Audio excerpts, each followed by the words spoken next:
46% des salariés sentent la pression lorsque leur employeur leur demande de retourner au bureau. Ce n'est pas moi qui le dis, c'est le résultat de la toute dernière étude Slack. J'imagine que, comme moi, le sujet du télétravail, du travail hybride et du retour au bureau t'intéresse au plus haut point. Et ça tombe bien, j'ai une surprise pour toi. Et quelle surprise, puisque je te propose aujourd'hui une interview avec Nicolas Dandré, directeur général de Slack France, sur ce sujet du travail hybride. Reste bien jusqu'à la fin, puisqu'une des questions posées va tout particulièrement t'intéresser. Mais avant d'accueillir mon invité comme il se doit, jingle. 3, 2, 1. Bienvenue sur l'influenceur avec un grand H, le podcast qui t'accompagne dans ta vie professionnelle. À travers chaque épisode, je te livre mes meilleurs conseils pour trouver ta voie et t'épanouir dans ton travail.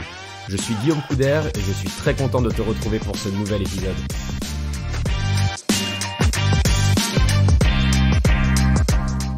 Bonjour Nicolas. Bonjour Guillaume. Je suis très content de t'accueillir aujourd'hui sur ce nouvel épisode de l'influenceur avec un grand H. Alors tu es directeur général de Slack en France. Alors est-ce que tu peux nous parler de Slack, en gros de quoi il s'agit? Alors je pense que beaucoup de nos auditeurs et de nos auditrices connaissent déjà Slack, mais j'ai bien envie que tu nous le présentes avec tes propres mots. Merci pour l'accueil. Slack, ça fait un peu plus de 10 ans qu'on transforme la façon de travailler. Notre ADN, en fait, la façon dont on approche cette nouvelle façon de travailler, c'est de rendre notre vie au travail plus simple, plus fun et plus productive. Il n'y a aucun des mots qui sont antagonistes l'un de l'autre. Donc on a fait ça avec des associations, avec des startups, avec des grandes boîtes, avec des communautés d'utilisateurs. Et aujourd'hui, effectivement, on a plusieurs centaines de millions d'utilisateurs dans le monde, dans 150 pays. Et on continue parce qu'en fait, le travail se transforme, les technologies évoluent et on a toujours en tête cet esprit pour continuer à révolutionner la façon de bosser.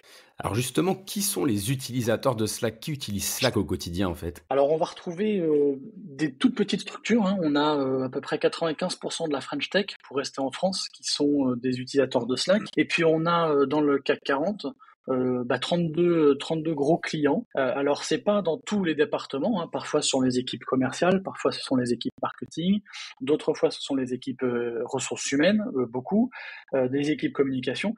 Donc en fait ça touche tous les métiers, dans toutes les industries, sur toutes les tailles de boîtes. D'accord, donc tu peux vraiment avoir des toutes petites structures qui utilisent Slack comme des grands groupes du CAC 40 ou... J'allais dire au-delà, mais au-delà du CAC 40, c'est compliqué. Toutes petites structures de 10 personnes, on a des communautés de digital nomades, tu sais, ces gens qui voyagent et qui restent connectés en fait à leur environnement de travail à travers Slack. Et puis on a effectivement des gens qui sont derrière le bureau, d'autres qui sont dans les entrepôts. On a tout type d'utilisateurs. Alors justement, moi, il y a quand même un sujet qui me titille, on va dire, l'oreille, c'est le fait de rendre la vie beaucoup plus simple, beaucoup plus fun. Donc la vie au travail. Pourtant, quand on parle de vie au travail, on pense pas tout de suite à quelque chose de fun, à quelque chose d'agréable. En quoi Slack justement permet de rendre la vie beaucoup plus fun? Alors c'est une approche effectivement un petit peu différente qui a démarré quand la société a été créée par un principe qui était simple. On avait des emails dans tous les sens, on commençait à avoir des meetings dans tous les sens. C'était absolument pas drôle. C'était difficile de véhiculer une culture d'entreprise. On se sentait déjà à l'époque complètement débordé et on s'est dit mais en fait il y a d'autres façons de bosser, il y a d'autres façons d'interagir. Il doit y avoir aussi dans le même temps une possibilité de véhiculer une culture d'entreprise à travers une nouvelle façon de travailler. Et c'est pour ça que est né les fameux emojis qu'on retrouve beaucoup dans Slack. Alors ça peut paraître un petit peu gadget, mais en fait ce sont des façons d'engager, ce sont des façons de connecter les utilisateurs et les équipes entre elles. Et c'est extrêmement efficace. On a d'ailleurs 74% de nos utilisateurs, quand on les interroge, qui se disent prêts à quitter leur entreprise si jamais on leur enlevait Slack. Donc c'est pas que un environnement de productivité, c'est aussi un environnement où connecté avec son entreprise, avec la culture. Alors c'est vrai qu'on parle beaucoup de travail hybride aujourd'hui, encore que les entreprises encouragent de plus en plus leurs salariés à rejoindre les bureaux, ce qui est franchement pas du goût des salariés a priori d'après justement la dernière étude que vous avez publiée qui s'appelle Retour au bureau, mais pour quel bureau? Les attentes des Français à l'ère de l'IA générative. Donc voilà, ces Français n'ont pas forcément envie de retourner au bureau. Comment vous, chez Slack, justement, vous permettez de concilier travail à distance, travail au bureau? Comment comment trouver justement ce juste équilibre dans le travail hybride? Alors c'est effectivement le défi du jour. Je t'explique qu'on n'a jamais été des fans ni du tout bureau, ni du tout maison, hein. Donc on a toujours véhiculé un concept de travail en mode hybride et en mode asynchrone. C'est-à-dire qu'en fait, il y a déjà plusieurs années, avant le Covid et l'impact que ça a eu, les équipes R&D étaient distribuées, les équipes marketing étaient distribuées entre les pays, entre les villes. Et donc il fallait déjà travailler un petit peu différemment. Les choses se sont effectivement accélérées dans les dernières années où tout le monde a appris finalement aussi à travailler de chez soi. Les capacités qu'on met dans la plateforme Slack essaient d'exploiter un peu le meilleur des deux mondes. C'est-à-dire, par exemple, on a des clips, des clips vidéo, des clips audio qu'on a dans la plateforme qui permettent en fait, quand on a une idée un dimanche, on fait un petit clip, mais on n'est pas obligé de l'envoyer tout de suite, on peut l'envoyer plus tard. Quand on a un message important à dire, on peut faire une petite vidéo qui va durer 1 minute, 2 minutes, 5 minutes, qui va être envoyée, et les personnes qui sont sur une zone différente ou sur un lieu de travail différent vont le regarder à leur convenance. Donc il y a toujours ces capacités asynchrones, hybrides de travailler, et en fait on essaie d'avoir le meilleur des deux mondes. Alors en ce moment, c'est vrai, il y a 82% des sociétés qui imposent finalement de revenir au travail, et donc 7 sur 10 qui donnent même les jours dans lesquels il faut revenir au travail. Le fait est que cette pression, elle est un petit peu contradictoire avec l'impact sur la productivité des uns et des autres. Qui a envie de reprendre sa voiture 2 heures par jour pour être coincé dans les embouteillages?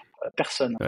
Qui a envie d'aller dans un espace de travail, un bureau, pour se mettre, s'isoler sur une grande table avec ses écouteurs sur les oreilles? Personne.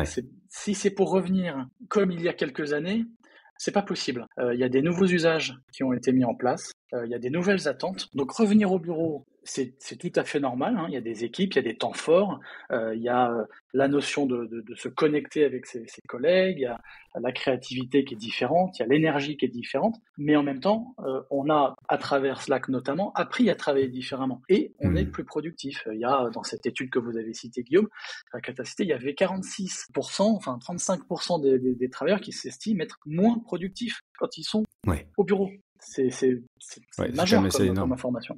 Et est-ce que c'est vraiment le cas, ou est-ce que c'est justement pour éviter de retourner au bureau? Est-ce que c'est une excuse peut-être? Alors, je pense qu'il y a vraiment des nouvelles habitudes qui se sont mises en place, et notamment on peut citer à travers la plateforme Slack la capacité d'intégrer des applis. En fait, Slack c'est un gros écosystème qui permet de connecter les personnes, mais aussi les process et les applications. Et quand on sait que n'importe qui travaille dans un bureau, travaille avec entre 5 et 50 applis au quotidien. Switcher de l'une à l'autre, ça fait perdre du temps, c'est beaucoup d'énergie, en plus c'est stressant quand on se trompe, faire du copier-coller, enfin bref, ça c'est le réel de tout le monde. Eh bien, dans Slack, on a appris à connecter toutes ces applications, et donc d'avoir une espèce de centre de commandement dans lequel on a un environnement qui est très conversationnel, qui est très agréable, et en plus on connecte les processus. Donc finalement, quand je travaille de cette façon-là, que je le fasse dans le train, sur mon mobile, au bureau ou chez moi, je suis productif. Ensuite, il y a des temps forts. Il y a des moments où j'ai envie d'avoir un tableau blanc, de réfléchir à 2-3 idées qu'on pourrait avoir en groupe. Mais de m'imposer des outils obsolètes en revenant au travail avec des pare-feux dans tous les sens, non, c'est pas utile.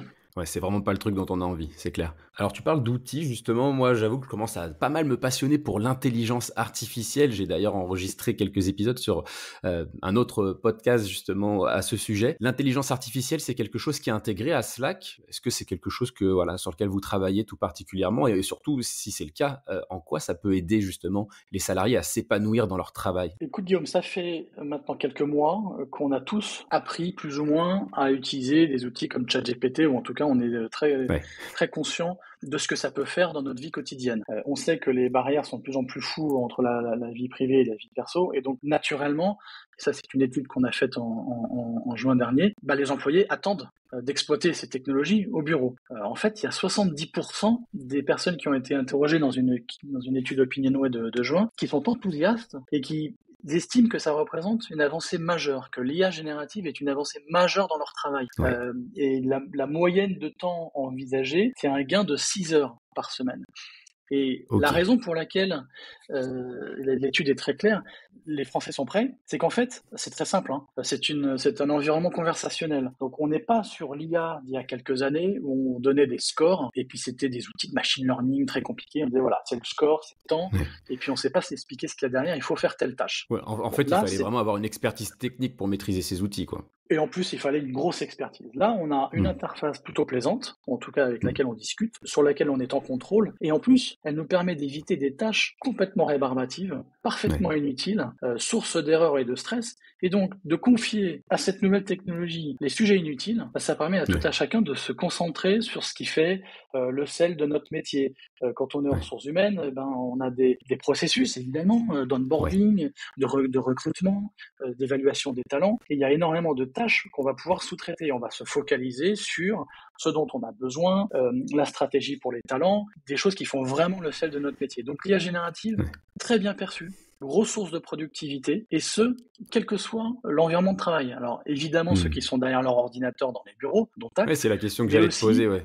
Effectivement. ouais, Est-ce qu'en mais gros, sur le terrain, est-ce qu'on peut aussi utiliser ça, même quand on travaille pas justement dans un bureau? en tout cas, l'étude le montre, il y a 52% qui estiment qu'ils vont pouvoir se focaliser sur des tâches à plus forte valeur ajoutée. Dans les entrepôts, de dire à l'IA, bon, fais-moi un brief de la journée des paquets les plus importants, des problèmes qui sont arrivés hier et qui ne doivent pas se reproduire aujourd'hui, et d'avoir une IA qui va expliquer, voilà aujourd'hui ce à quoi il faut s'attendre compte tenu de ce qui s'est passé hier et de pouvoir interagir dessus, en situation de boutique, en situation d'entrepôt, donc on n'est pas toujours derrière son ordinateur, il y a de la valeur. Alors il faut être connecté, hein, bien sûr, ça peut être sur un smartphone, mais in fine, ça aide à supprimer les tâches rébarbatives, et c'est pour ça qu'il y a une telle adoption des Français sur ce sujet. Ouais, c'est hyper intéressant ce que tu dis parce que cette adoption, hein, a priori, elle a pas toujours, ça a pas toujours été le cas. Il y a encore quelques années de ça, je me souviens mener des interventions dans lesquelles les gens me disaient oh là là, l'intelligence artificielle ou les outils vont nous bouffer tout simplement.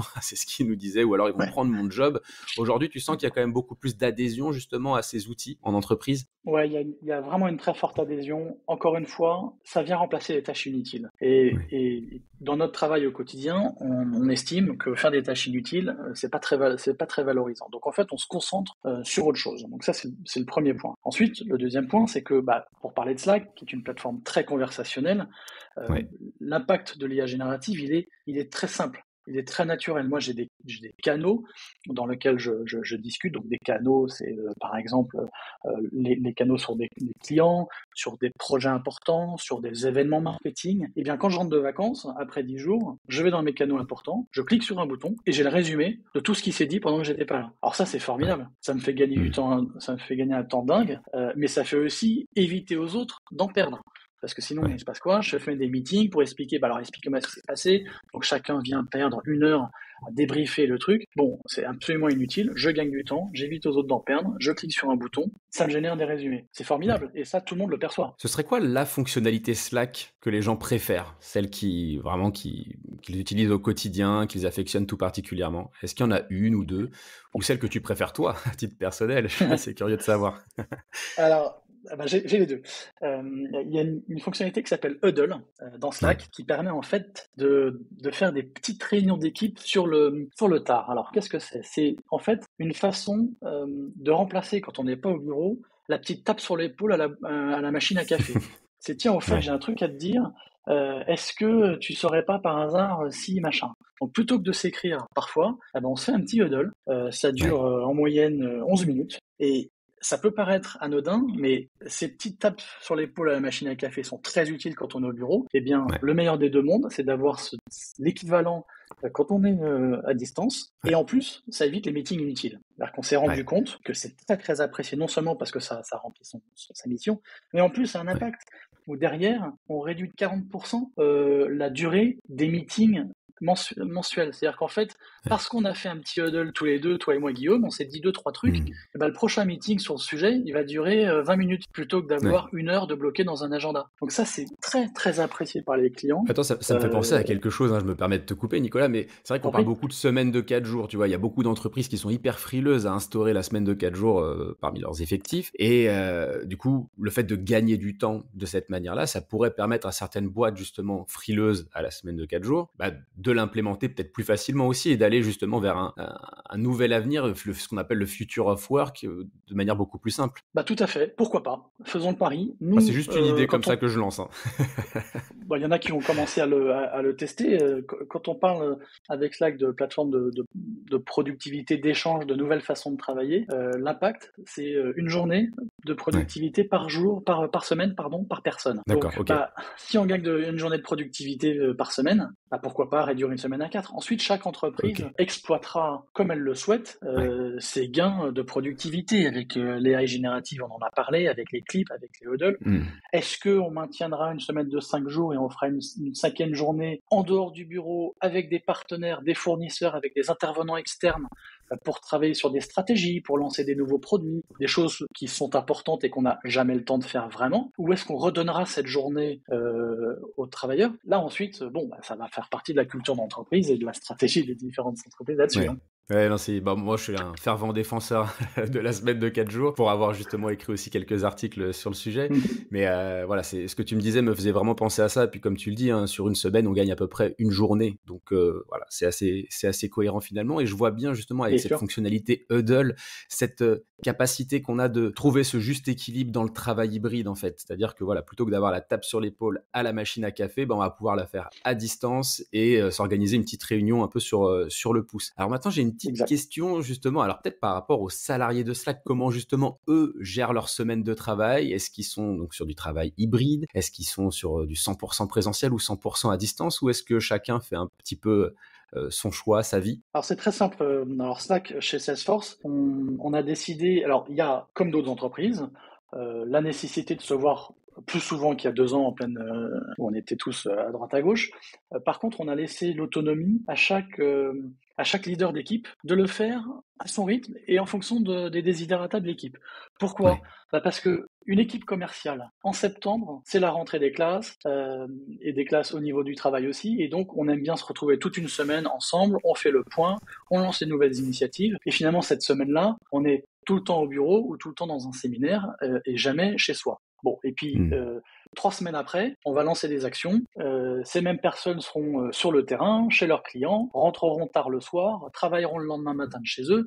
Et donc, en fait, ça fluctue dans le temps, ça fluctue en fonction des équipes. Et donc, chez Salesforce, chez Slack, on a laissé la latitude à chaque manager de décider pour son équipe quelle était la meilleure façon de travailler.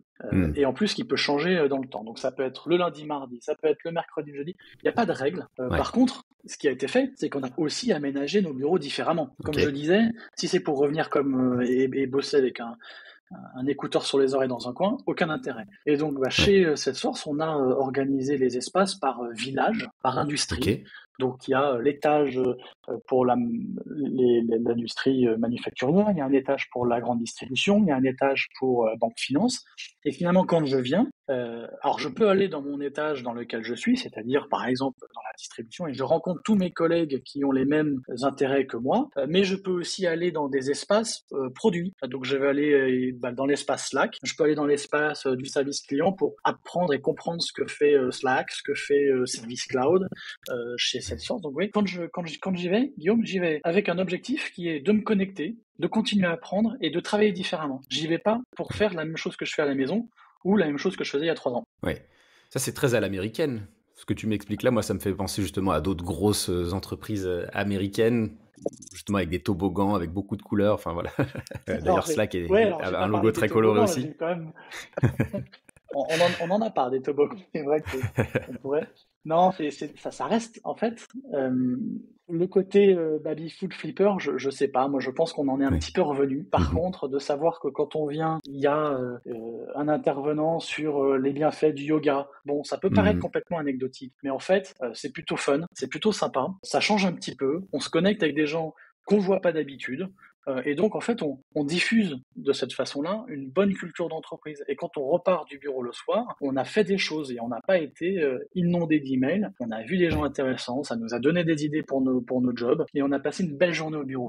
Et je pense que c'est et la technologie et la façon dont on repense l'espace des bureaux qui va faire la nouvelle façon de travailler. Ok.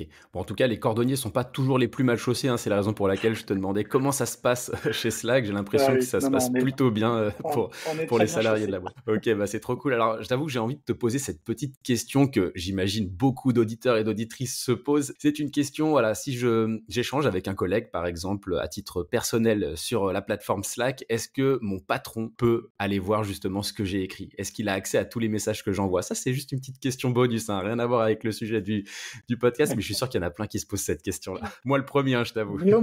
Guillaume, la réponse est non. Okay. On a des canaux qui sont publics, on a des canaux qui sont privés, on a des messages qui sont un à un, des messages privés entre deux personnes, on a des messages privés entre plusieurs personnes. Et en fait, Slack, même si on le voulait, nous-mêmes ne voyons pas les messages qui circulent sur notre plateforme, c'est complètement opacifié. Et les managers n'ont accès à aucune information, sauf si elle est dans les canaux publics. Mais sinon, je ne vois rien, moi en tant que directeur, de ce qui se dit, de ce qui se passe dans les équipes. Elles discutent entre elles et c'est très bien. Et cette transparence, c'est aussi source d'épanouissement, je trouve. Ok, bon, c'est bon, on a démystifié les choses. Vous pouvez envoyer des messages. Bon, après, il faut quand même bosser au travail, hein. Il ne s'agit pas simplement de s'envoyer des messages perso. Mais merci Nicolas de m'avoir éclairé sur ce point. Alors, on arrive à la fin de l'enregistrement de cet épisode. Moi, j'aimerais quand même te poser une dernière question. Ce serait, voilà, quel conseil simple ou fonctionnalité Slack tu recommanderais pour une meilleure expérience de travail?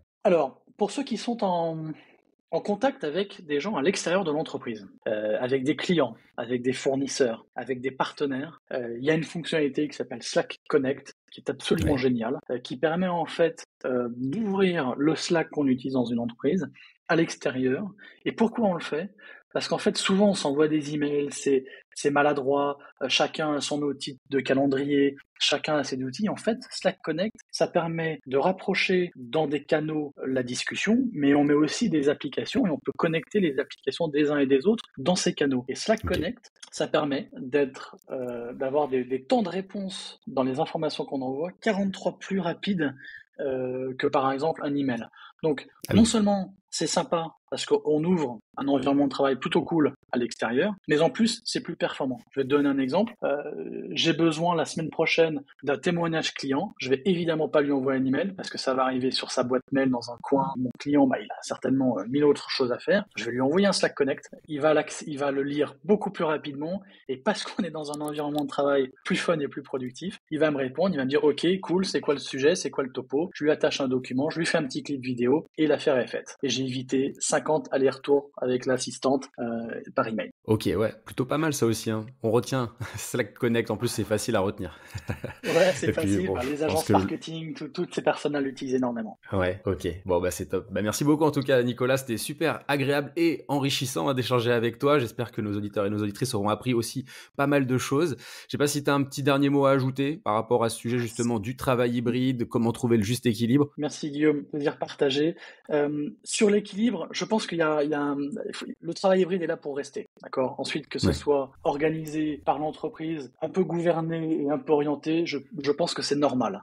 Ça change, ça évolue, c'est des gros changements. Il y a encore beaucoup de micromanagement dans les entreprises. Ça va changer, ça va évoluer. Et le deuxième point, c'est de pas avoir peur de l'IA générative. L'IA générative, il y aura des garde-fous, la sécurité, les sources, tout ça va se standardiser dans les entreprises. Ça arrive, ça va créer des jobs et ça va simplifier et améliorer notre quotidien. Donc c'est top. Faut pas en avoir peur. Ok, me voilà rassuré. Merci beaucoup Nicolas. Merci Guillaume. À très vite. 3, 2, 1.